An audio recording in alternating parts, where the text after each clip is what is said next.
Yeah, no, he was really proud to win that bass, and he held on to it very close. And he said one day this will be yours when I was a kid or whatever. I'm like, oh yeah, okay.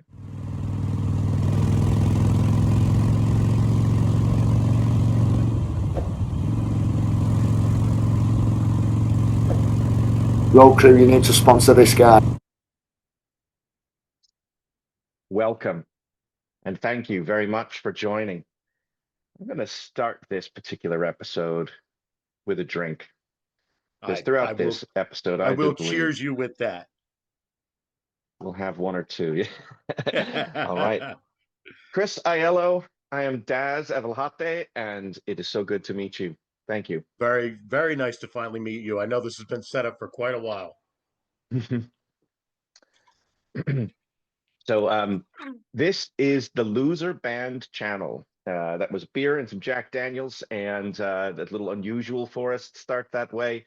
What we're gonna do today is chat with Chris about an interesting family story. What I find a very interesting family story. I'm in a Motorhead tribute band here in the UK, originally from the US, near New England, the opposite side of New York to Chris. I was originally in Connecticut. And if it's all right, Chris, I'm going to start with kind of how I found you, Cool. and we'll go from there. Is that fair? So Oh, that's I'm going to awesome. do, and this story was posted to Facebook in 2023, in June of Yeah. 2023, by a man named Peter Aiello. And in this story, Peter said, I know there are quite a few people who have probably seen that I've posted these photos and told this story on other Facebook pages. This is on the Motorhead Facebook's only complete Motorhead fan page. Um, Also, fair comment. I run I admin a Facebook Motorhead fan page as well. It's called Motorhead Appreciation Society. Okay, so Peter continues. However, this year is different. It's now coming up to the 40th anniversary of the story I want to share. In July of 1983, Motorhead came to Brooklyn, New York to play 2 nights at Lemoore on the Another Perfect Day tour. On the first night of the 2 dates, they were holding a raffle for a chance to win Lemmy's bass that he would play that night, which is definitely one of his, as you'll see in the pics below. The winner of the raffle was to be chosen the next day at an in-store appearance of Motorhead at the Zig Zag Records. Unfortunately, I was not able to go to the show on the night of the raffle, but the next day, my brothers wanted to go to the in-store and see who wins the bass. So my brothers and I jumped on a couple of trains from New Jersey, headed to Brooklyn. When we got to the record shop, of course, there was a nice line of people waiting for their chance to meet Motorhead and find out who will win the bass as well. Trying to keep this bit of a long story as short as possible, my brother Christopher was the winner. And added to the prize was a chance to go see Motorhead on the second night of the two shows. However, there were me and my other brother that were with Christopher. But to say the least, Motorhead and crew were the greatest, and decided that my brother Stephen and I were also able to go to the show. So after the in-store, Motorhead and crew piled everyone in their vehicles and headed to Lemoore for that night's show. I particularly remember this vividly because the other room they had for my brother Stephen and I was the little bit of room in the back of station wagon. So we squeezed in and headed to the show. And when we got to Lemoore, we got to see Motorhead do their sound check and hang with Lemmy, Phil, and Robbo.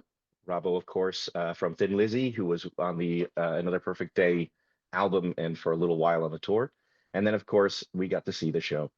The one unfortunate part of this whole story is that we didn't have a camera with us. So it took us a lot of searching to find some photos. And thanks to a gentleman that has a Motorhead fan page, Motorhead England, a man named Bram Paulus, um, he helped me find some photos of the greatest day in my life. But now this story has come full circle and ends with myself being the only one of the three brothers still alive. Both of my brothers, Christopher and Stephen, since passed away.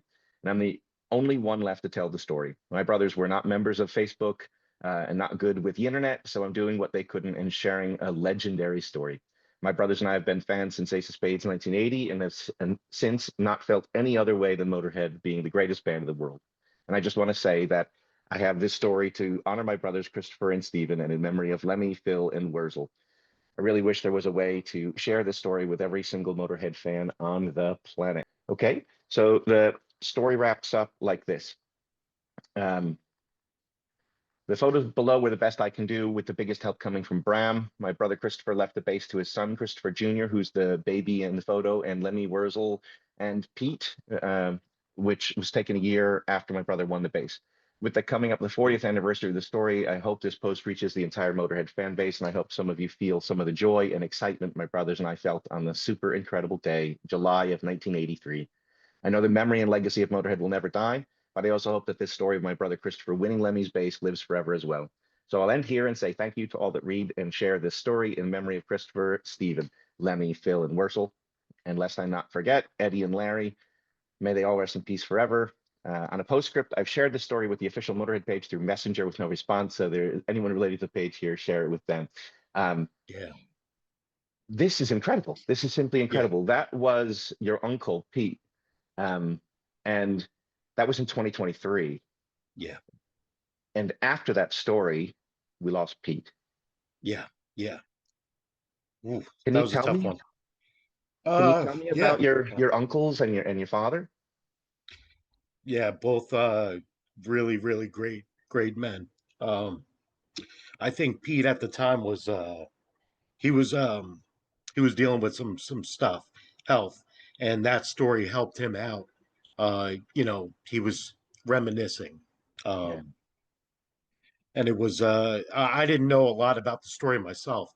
And I didn't get to spend a lot of time with him as far as talking about things like that. And yeah, he really put it out there, and you know reading that was pretty emotional, because yeah, I at that time in his life he was dealing with some lung issues like my dad dealt with, and he knew he was going to pass. So he just wanted to get that out there, and he was so proud of that moment, and just proud to be a Motorhead fan in general, because it brought people together. It was just a good time. Oh, you're a Motorhead fan? Oh, me too. Let's go to a Mm. show or something. And the stoke was there. It was just awesome, and getting them together was something. And he was pretty much the last one of the brothers left who enjoyed, rock and roll. So yeah, rest in peace, Pete. My dad, he would. Well, I don't know if you've seen the picture of when I was a baby, but he brought me to one of the meet and greets, and Let I me actually share have it on my that. phone here too. Let me Um, share that. I have yeah. a few more things to share here, and maybe Oh, we cool, can cool. have you chat about that a little bit. Here is a photo that should bring back a memory or two. Oh my Um, God. Wow. you Wow. said you have it on your phone, and I do. Marie Yep. puts little Chris, so Yeah. I assume Yeah. that's Junior. Yep. That's me right there. And so I was basically born into Motorhead. The life chose me. And That is amazing.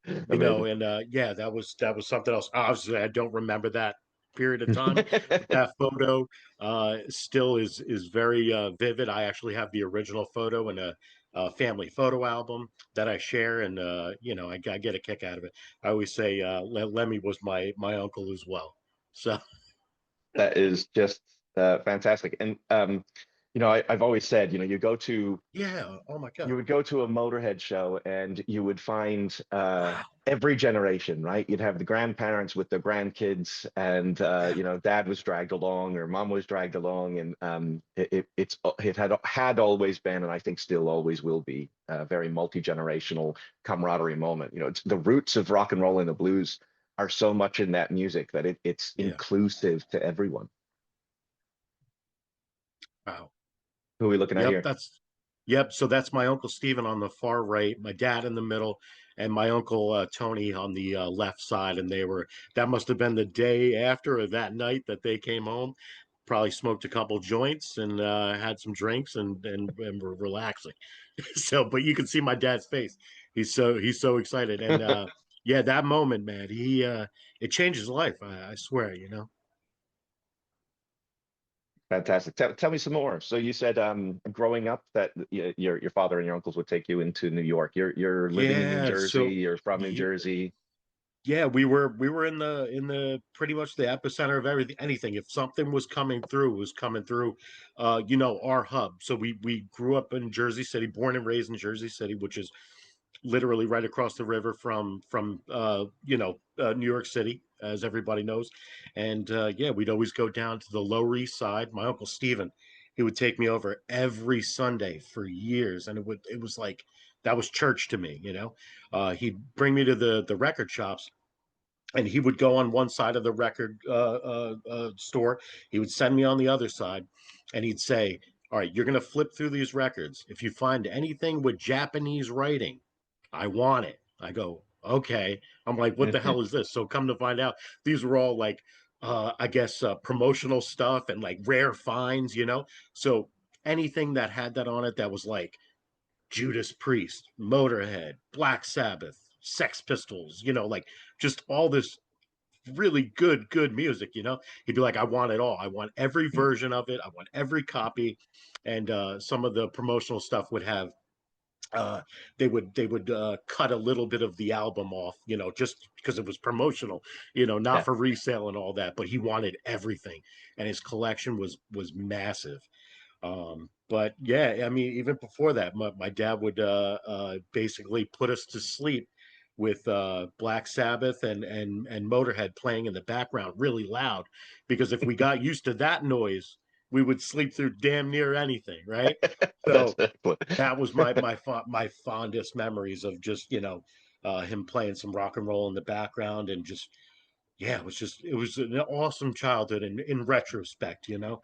It's a You don't very realize city how good attitude you as had it. well, Yeah, right? yeah, A yeah. very city attitude. You got to get used to the noise, kids. Why not? Yeah, sleep through it. That's This is amazing. it. But yeah, And every Sunday it was just a good he time. was he was on to something with the Japanese writing. There's Yeah. something really weird about record companies and Japan. Mm. Japan was a special market, and it would get its own release of almost everything. And weirdly enough, almost everything has an extra song. So bands would be encouraged Yes. to put an extra song on the Japanese release. And so there are tons of songs that were like the last album song that never made it to Western markets. They ended up on See, the that makes Japanese complete release. sense. Yeah, he's like, "I want it all," you know, and I knew there was something special about it, but I just couldn't put my finger on it at that moment in time. But yeah, we'd go down to Bleecker Bob's, we'd go down to, oh man, all these other places. If I still, I know Bleecker Bob's was one of the big ones we would go to, but anything in the Lower East Side was, and we just cruise around and go watch some bums do some crazy stuff in the park, you know, Thompson Square Park, you know, light shit on fire, and you know, just do cool stuff.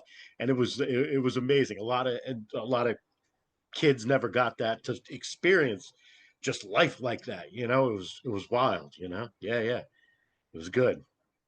Oh And man, then yeah, I know sometimes this. you'd go to things like this. Yeah, that's the ticket from that night. Yeah. And that's supposedly, I guess Bram was able to get a photo from the night, or at least that certainly is the bass being played, if not on the night that's being played during that tour, right? That is the base. I could see the skull sticker towards the neck of the guitar. Yeah. Hmm. And then of course, getting to do this video took us a little while, and we had you Oh, interacting with Bram, yeah, yeah. Great guy, man. Great guy. Super isn't he knowledgeable. fantastic? Holy smokes. Share with me, how old were your uncles and your father when they passed? I mean, all of them have passed at this point, and they were quite Yeah, young, all of yeah. them. All of them. Yeah, my uncle Stephen at 47, my dad at 57, and Peter at 53. So I'm probably not far behind there. So I'm enjoying. No, no, I don't know. I try to take care of myself, but yeah, they were all relatively what I would say would be young. You know, Yeah, um, yeah, I they consider that young. yeah, not they weren't my crazy like partiers. Yeah, they partied. My dad was a big, you know, he was very into, you know, smoking marijuana. You know, he loved it, but he never went beyond that. Maybe dropped some acid back in the day, something like that. But overall, like a pretty well put together guy. It seems that like my family had a history with just pulmonary issues, like some lung issues. So that's basically what happened to all of them besides Steven. He had a brain aneurysm, you know. But yeah, yeah. So relatively young, and I hope I surpass those ages. I hope. You know. I'm gonna take another sip as Hey, a massive thank you to all of them for salute. you being here, right? Mm. Thank you for having me. It's so crazy because like you don't realize how how tight knit of a world Motorhead is. You know, the Oh, Motorhead without a world doubt. is. It's amazing. Yeah, that's my Uncle Steven. Yeah. Yep. And their bedroom was so distinctive. If you could see like towards the background, every inch of that room, including the ceiling, was covered with band posters, Mm, album covers, art that they would, it would be a lot of the bands would put up the bills on the walls, mm. you know, and they would tear them off ever so Yeah. gently to bring them home, Excellent. and then they would paste them on the wall. So that was one big rock and roll room, man. I'm telling you, you had to That's be there. fantastic. How many Oh, there it is. Yeah. cultural how many cultural um movies and stories have we heard about, New York, uh bills everywhere, etc., Yep. advertising CBGBs, advertising all the big clubs, etc., and Oh, just yeah. to be CBGBs. Yeah. present for all of this Yep. and Hmm. in the moment. Really, this is about being in the moment, isn't it? Oh, big time. Yeah, absolutely. That's how they live. Life now is totally not like that, which I despise. But they lived in the period of time that I wish I did now, or I want to try to emulate that at some point. But look at Mm. that, man. Like that's just that was it. They lived. It was a good time. Well, Absolutely. there's something on the back wall there that I actually have a close up of, and quite frankly, it's Yes. much larger on the wall than I had imagined from Yes, the yes. close up. I'm supposed to be acquiring that if I think Oh, I know what you're going. So someone uh, has that poster okay. who lives in upstate New York. It's my aunt, Hmm. Peter's wife, and she's like, "Listen, you got to come up." Yeah, that's it. Yeah, yep. It says win Lemmy's guitar, but the O for win has been turned One. into one, Look at that, man. and it's That's signed. wild. Right, there's very distinctive Yeah. Lemmy signature on the right in a kind of like a ballpoint pen, and then in ink you've got you don't have to. Oh, sorry, on the left it says you better Yep. learn to play this effer, and that's Filthy signature. And Yep. then Yep. of course you don't have to. It's Lem's old one, and that's Brian's signature. Isn't that amazing? Wow. Wow. Yeah, yeah, yeah. So I'm supposed to acquire that and put it with the base here uh very soon. My aunt lives upstate New York, probably about 4 hours away. So yeah, I'm gonna travel up and acquire that and visit. That should be a good trip. Yeah, it's always a good time. That should be a good trip. Um, here's I a little hope bit I of hope I'm confidence. interesting enough for you because I never done a format like this, and this is really cool, and it feels natural to talk about it. Oh yeah, there's the bass right there Yeah. on the right. And Chris, that's what I'm going for, right? It's a conversation. I think, Yeah, this is a family history that you're talking about, so it yeah. should be a conversational thing. I mean, this isn't something we have to be overly professional or crazy about. This is a conversation It's amongst a awesome. bunch of mates who love this music and are we're inspired, really inspired Wow. by these people who came before us. So there's a nice photo of Lemmy holding on to a bunch of the bases that he owns at that time, Yeah, and yeah, there's the base you now have in your possession. yeah. So take note of what. Well, you'll see it when I show. At the top of the guitar, there's a Oh, burn I'll share mark. again. Yep, A yep. burn mark at the top of the guitar. At the Okay. top of that's where he would put out his cigarettes. It's right next to the Rickenbacker. There's a little yep, if you screw yep, right there. Yep. So Right at the base of the neck. yeah, you're gonna see that in the photo, or in the actual, when I show you the base. All right. Yeah, yeah, yeah. So yeah, it was just an awesome time growing up. My uncle Pete, he played at CBGB's right before they closed. Uh, uh, a little bit before they closed, he was in a band called Unnatural Disaster, right? And it was a thrash band, New York thrash, and all this stuff. And I was blown away, man, because I'd never been in the place before, but it stunk to all hell, and it was just it was a vibe, and it was so good, and those guys just jammed, man. They jammed, you know. Really good fast guitar player, you know. Just that raw, gritty sound, and the drummer was, you know, straight out of, you know, the streets of Brooklyn over there, and just yeah, just a great time. One of the last times that place was open too, so Mm. I'm at least yeah, excited that I got to spend some time there. Yeah, quite frankly, growing up in the area, it was always on my hit list and it never happened. So that's a bucket Oh list item man, that'll yeah. never happen. Now it's some like bougie boutique of some sort. You know, it's like don't kill the vibe. You know, like that still has to stay alive. Which I'm glad. I'm really glad it is for the most part. You know, I have a friend who does leather work down in Lower East Side Manhattan, and there apparently when he posts these pictures, there's still a big, thrash vibe, you know, rock and roll vibe there, and I'm glad they keep that alive. Yeah, What are we yeah, looking yeah, at yeah. here, huh?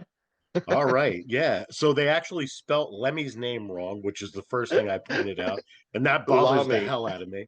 And yeah, yeah. He was as soon as Kilminster. apparently as soon as they announced his name that he came up, and there's filthy Lemmy. Oh man, what a photo, right? That's This crazy. is great. Look at that smile. I mean, Yeah, he's and that just was over in the the moon. newspaper, and apparently Bram found that and sent that to Peter. That's amazing. Yeah. It's simply amazing. I love this photo. Um, Oh, all right. So his do you face says it mind? all. It really does. That's pure shock, isn't it? That's just adrenaline. Amazing. All right, you Um, ready? yeah. Can you show us? Is this thing still alive, or are you faking it? It this bass sat in a case for my dad would bring it out, you know, every now and again and show it off to, you know, whoever. And I've done the same to bass players that I met in my life, and they're like, wait, hold on, there's no way. I go, yeah, come on over, come check it out. And they go, holy shit, can I plug this thing in? I go, yeah, you can plug it in. So right before he gave the bass away, Lemmy wanted the I want to forgive me because I'm a musician. I just play drums. I don't know much about the guitar, but I think he took a part of the pickup away from it because he wanted it. He wanted Yeah. that piece. So they took it off and they gave it to him. And one quick story before I break it out. I during you know, the stupid COVID period or whatever, I my dad left me a acoustic guitar, and I wanted to get it restringed and all that stuff. So I go down to the local music place, and you know, I'm like, hey, can you tune this up? He goes, oh, you familiar with the music? I go, yeah, I grew up, you know, listening to rock and roll and all that. I go, just as, you know, passing. I got Lemmy's bass at home. He goes, he goes, dude, shut the fuck up. You're such a like. I get liars all the time. You're just a liar. I'm like, all right, man. He's like, bring it in, then I'll believe you. Okay, all right. So I said, when it's done, you call me. I'll bring it in. Make sure you're there. Okay. So I bring it in. He goes, no fucking way. Can I take some pictures of this? I go, yeah, you could take a look at it, plug it in, do what you want. You know, let me know what you think. He goes, holy shit. If this is the real thing, this is the holy grail. Okay. About a year or two later, something like that, the kid posts on Reddit that this kid walked into the shop and he swore he had Lemmy's bass. What a jokester, you know, maybe it could be real. What do you guys think? So mainly it was like, well, yeah, it definitely looks like the real deal. And then another like quarter of the people were like, no, that's totally fake. He could put those Impossible. yeah, there's he could put those on it. And the dude one dude goes, well, he didn't want to sell it, did he? And the guy's like, no, he didn't even offer. And the guy's like, well, why would somebody fake something if they're not going to sell it? So, yeah, that kind of solidified it. And it's still on Reddit somewhere. I think it's under r/Rickenbacker, something or other. I'm on Reddit every now and again. But yeah, I had to sign on just for that. And that, like, that story blew me away because I'm like, holy shit, the fucking internet, like, is talking about this, you know? So, without further ado, let me break out the bass for you, and I still have it. So, and I'm not getting rid of it. You hear it, everyone. Look at this. Look at this. It's in better condition than I expected. Oh, it hasn't been out of the. And look at this. Yeah, check it out. Ah, Yeah, and right down the middle is just buckle rash. That's incredible. and then That black so binding is incredible. yep, Lemmy wanted the middle part of here, so that's Uh-huh. missing from it. Whatever that is called. This is still here. I think this is the pickup, Yeah, but that's pickup. whatever was covering this was like gold plated, and he Huh. wanted that. So Interesting. So both there are two pickups. There are two pickups. yep. Yeah. Is there Yeah. a neck pickup or is that yeah, that is Uh, a yeah. I'm not too familiar with guitars or basses, but yeah, you got something here, and then you that does got one look like the here. neck pickup. Yeah. So he's got the two pickups in it. So supposedly he liked to tinker with his basses. One of the most common things he did was change the pickups around. So it would make sense that he'd want a piece out of there. Yeah, it Can you literally show? stays in Yeah. a Hold case. on. Can you turn the body sideways? On the heel of the neck. Turn it now 90 degrees. On the heel of the neck by your left hand, you see Okay. there's a button. You see the little metal button that sticks down? So this Oh was a shit. Lemmy thing. Let me show you Oh, something. Let me show you this right something. here. Yeah. So typically on a Rickenbacker, so this would be Oh this would wow. be this is a Rickenbacker from the US, right? So Yeah. same kind of layout. Oh, that's The what's missing. surround. Yeah. Okay. So this right Yeah. here that goes over the top. Yeah. Okay. He loved these. Most people who play Ricks hate them. That's the thing that it kind of catches your Oh, hand as you play no down. kidding. Okay. But then on the neck or the horn of what's called the Yeah. neck, on the horn Oh, here would be yeah. the strap button. So there you should see a filled in hole because he didn't like the strap button here on the neck. What he did is what you've got there. He Holy customized shit. it, and on the back of It's the filled in with center a of the piece of neck wood. Yeah. is the strap button pointing down like an acoustic guitar. So he moved the strap button from the horn onto the middle of the neck and the bridge. So that was, believe it or not, That something I was going to be looking for. thank you for pointing that out. Holy smokes. So yeah, check it out. Yeah. That's been moved, right? So you can see that Yeah. the hole would have been in the center there originally, and then it would Yes. have torn out through use. And because the wood weakened and the button would have pulled away, he's filled it with wood filler and then drilled a new hole a little bit further into the base. So that's Thank you for again, showing me all that. that's very likely his own hand. Yeah. That's crazy. I never noticed that. I didn't even know that. I know. Wow. You're blowing my mind here, man. This is A crazy. lovely, lovely thing to own. What a beautiful Yeah. instrument. And the custom signatures on the back of it that really bring that story home are just gorgeous. Yeah. It's amazing. Yeah. No, he was really proud to win that bass, and he held on to it very close. And he said one day this will be yours when I was a kid or whatever. I'm like, oh yeah, okay, you know, and yeah, now it makes complete sense to me. So yeah, Rock and roll history right there. it's crazy. Just Yeah, I simple. also have an album. I think it's No Remorse, that leather bound, signed also back here. I don't know if you want to look at that. I think I have a couple more things to share, and I bet I can share what you're about to share. Oh, yeah, that's it. And this was your Uncle Peter posting. I wanted to share this for my brother Chris's Motorhead collection. And look at this, Chris.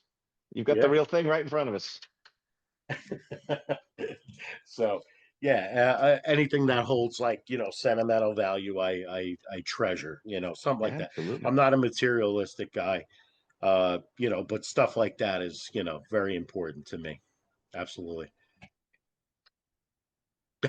That's yeah. Hmm. That's me in my old apartment in Robbinsville, New Jersey.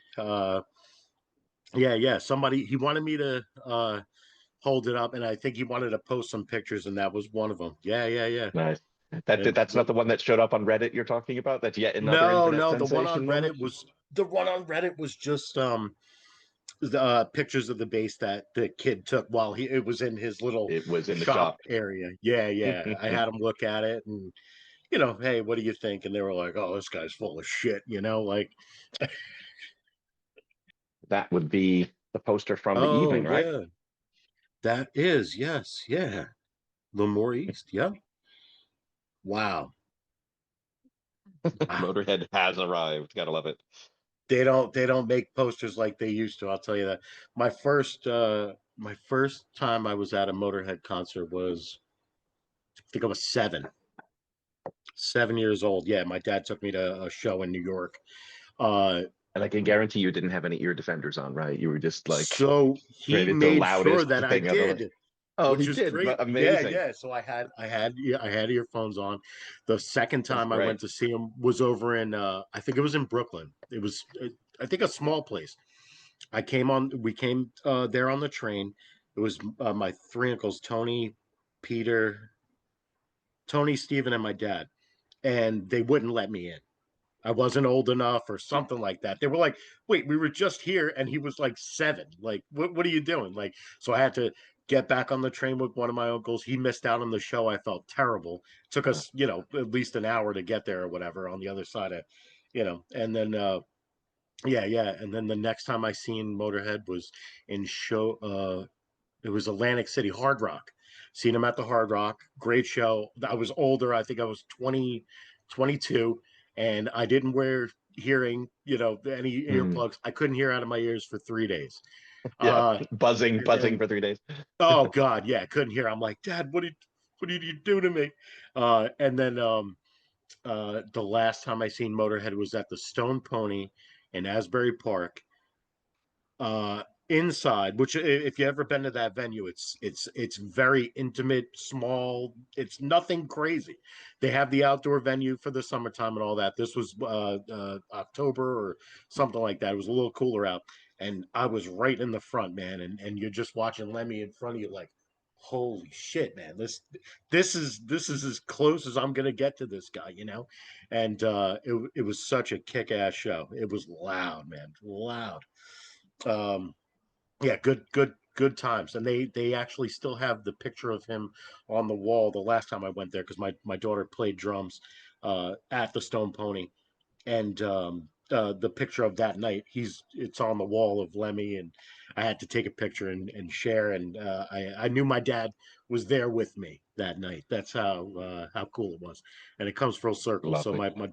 my daughter was playing drums, and yeah, yeah, it's cool. Very, very cool. Just what a nice thing to reflect on and to remember. And as just the family story of this incredible Yeah. moment. And So the with this picture, the only difference I see here, right, is the sticker. So the sticker towards the what, I don't know what that's called. The overloop here by the neck. yeah, The yep. sticker So is the different. horn, but near the neck, yeah. There you go. Yeah, that sticker is different. I've seen that. It might be the same base. Mhm. Changing the sticker though. This one has skull and crossbones. Yeah, my guess is that there was a lot of ornamentation that happened and changes and chops and changes along the way. I Yeah, think that's part of yeah, the fun but of yeah, customizing if things. you look all the way at the top, you can still see the same burn mark though. Apparently, Yeah, he put his cigarettes out on the base. it would kind of make sense, especially during rehearsals. More than likely, if you've ever seen a musician put a lit cigarette on the strings to hold it while Oh, playing. So the cigarette, if it's facing up, burning facing up, then it probably is, it's not putting it out as much as the heat is right in front of that oh, area that makes while sense. on the Yeah, strings. yeah, I see what you're saying. Yeah, just as Yeah, a I'm not as a sure holder. if it would. Yeah, exactly. So I mean, it would be interesting if you had someone around who had a cigarette just to see if it slotted in, because if it slots and holds in that position, then that's what caused that mark. All right, my wife smokes. We might have to put this to the test. Just out of curiosity, right? Yeah, hell Because yeah. I've seen it with guitars a lot, but not with a bass, and I'm not sure if the string spacing there would work for it, but would be an interesting thing. That is so Yeah, cool. That's amazing. It's been a heck of a lot of fun. Are there any things you want to cover before I part and say thank you? Where are you coming to the States to play? Because I would love to see a cover band of Motorhead. I'm sure not sure many people can, do that around here, but you seem to be the legit thing here. And I looked at your YouTube, man. You're very good. Very good. Thank you. Yeah. We have a lot of fun with it. We're trying to do our version of it. Literally nobody that sounds like that. And what are your top three Motorhead tracks? Oh, what a great question. See, these are the types of things I should have asked you. Um, I mean, I would say, kind of crowd participation. I think it changes day to day. I can listen to the entire catalog and enjoy Yeah. all of the music, but to be impressed, you've got Born to Raise Hell.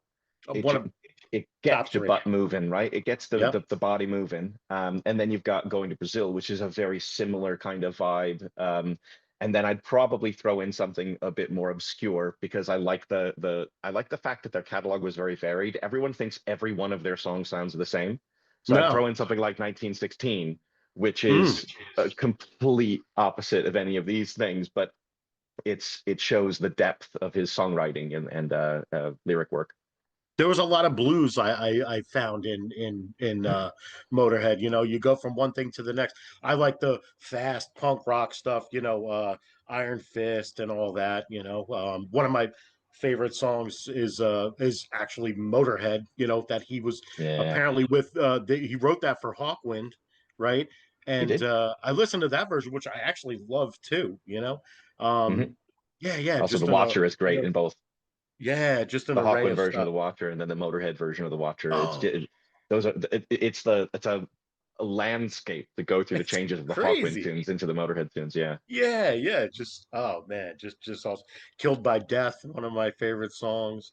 Hellraiser, Oh yeah. Hellraiser. Yeah, yeah. I was jamming on the way home from work. I got a nice, 30-minute ride, nothing crazy, and I put on everything. My dad sent me his stuff before he passed away, and I played a bunch of that, and he liked the obscure stuff. He didn't like the what is it, Ace of Spades and all that. He wasn't really a fan of that. He liked the obscure version, all the Yeah. other stuff around, which I like. I'm not a follower and do this, do that. It's give me the other stuff. That's what I want. Yeah. I mean, you're the perfect audience member because you'll be able to identify all of the tracks. Whereas when you play, I mean, I I think for pretty much every tribute, when you play someone else's catalog, there Mm, are the popular song. Everyone knows Ace of yeah, Spades. When you play yeah. Ace of Spades, the whole crowd is going to go nuts. But you can't play that for 2 hours straight, No, no. right? So you have to play Ace of Spades because that's why they came. That's why they bought the Mhm. ticket. You have to play that. And that Lemmy played it for what 50 years, and he said he was sick of it and would have stopped playing it after the first five. Tired of But yep. his mentality, which I think is really really special. He said, "Look, every time we play, there's a 16-year-old in the crowd who's never seen us. His father, Sure. his grandfather brought him in. I'm playing it for him. I'm not playing it Yep. for the guy who's bought 1,000 tickets before and seen us again and again, and they want to hear it one more time. I'm playing for the 16-year-old who wants to hear that song because that's the one that Makes got him out." Makes complete sense. Yeah. When I was growing up, I grew up in the late 90s, early 2000s. It was Tony Hawk Pro Skater, right? And Motorhead was on there. And these kids, like, some of my friends were like, "Oh man, I like this Motorhead band." I'm like, "You're just finding out about them now? Like what?" Like that's insane. And that made them fans. And then they would come over, hang out with my pops with Judas Priest and all the good stuff, and Love it. yeah, yeah, but yeah, you're right. It got a lot of people into the music, those songs, you know, and Yeah, it's so you crazy can't because hide away Motorhead from it. goes further than just the music too. It's in so many things. So for a while, I was a snowboarder for a long time. I want to get into it, but I'm obviously fat as fuck and like old.